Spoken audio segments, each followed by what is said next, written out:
Shalom Bapak Ibu dan saudara-saudari yang terkasih di dalam Tuhan Yesus Kristus. Bagaimana kabar Bapak Ibu dan saudara-saudari? Semoga dalam keadaan baik, sehat, sukacita dan penuh semangat. Tema hari ini adalah potensi diri. Bacaan terambil dari Amsal 14 ayat yang ke-23 demikian. Dalam setiap jerih payah ada keuntungan, tetapi kata-kata belaka mendatangkan kekurangan saja. Demikian firman Tuhan. Kita tahu benda yang bernama balon. Apa yang terjadi ketika balon itu belum diisi udara atau ditiup udara? Maka balon itu tampak tidak menarik. Tetapi ketika balon itu diisi atau ditiup udara dengan penuh jerih payah, barulah tampak keindahannya. Lalu, tempat apakah yang paling terkaya di dunia? Apakah kilang minyak di Timur Tengah? Atau tambang emas di Irian Jaya? Ataukah tambang berlian terbesar di dunia yaitu di Rusia? Ternyata tidak demikian.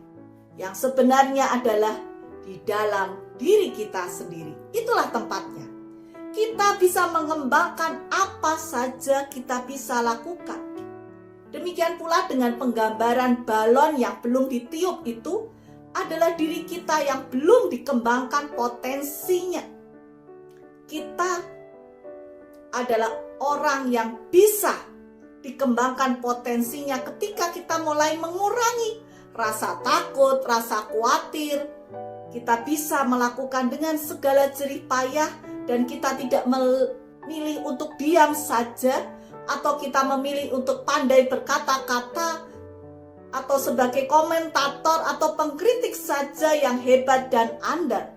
Di dunia ini belum pernah ada piala atau penghargaan bagi orang yang berprofesi sebagai pengkritik atau komentator terhebat di dunia. Tetapi banyak sekali penghargaan bagi orang-orang yang mau berjerih lelah untuk mengembangkan segenap potensi dirinya.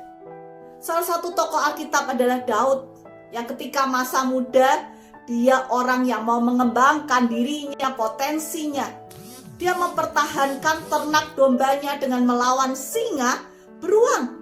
Dan ketika ia menghantarkan makanan buat kakak-kakaknya di medan pertempuran, Daud juga melihat peluang bahwa barang siapa yang bisa mengalahkan Goliat akan diberikan hadiah yang besar oleh raja.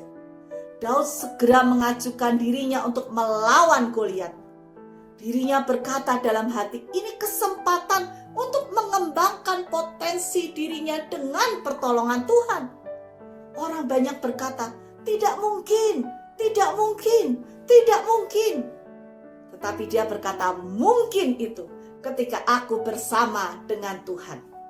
Daud turun ke medan peperangan dan dia dapat mengalahkan Goliat yang begitu besar, yang begitu tampaknya orang-orang melihat begitu menakutkan.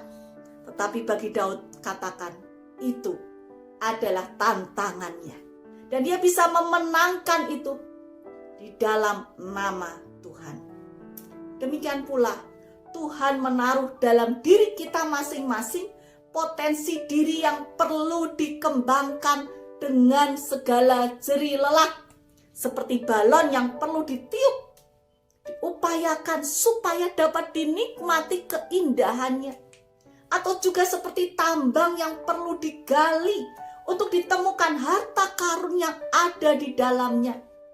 Jadi kita perlu, yang utama adalah pertolongan Tuhan. Yang kedua adalah upaya yang serius, jerih lelah, pantang menyerah, tekun, tabah, dan mungkin kesuksesan itu diraih tidak dalam jangka waktu yang pendek, tetapi bertahun-tahun, belasan tahun, puluhan tahun. Kesuksesan itu akan tampak jelas, semakin tampak. Tetapi kesuksesannya kita kembangkan dimulai ketika kita tetap berjalan.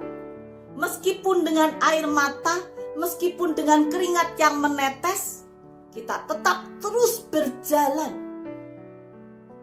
Bukan pada saat ketika orang berdiri dan bertepuk tangan.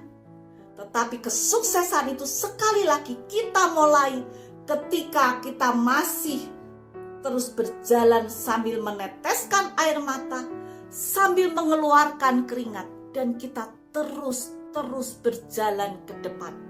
Dengan pertolongan Tuhan, kita bisa meraih kesuksesan dan impian kita. Tentunya seturut dengan rencana dan rancangan Tuhan. Oleh karena itu, mari kita terus mengembangkan potensi diri kita dengan pertolongan Tuhan dan jerih lelah di dalamnya.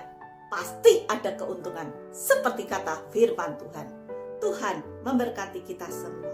Amin.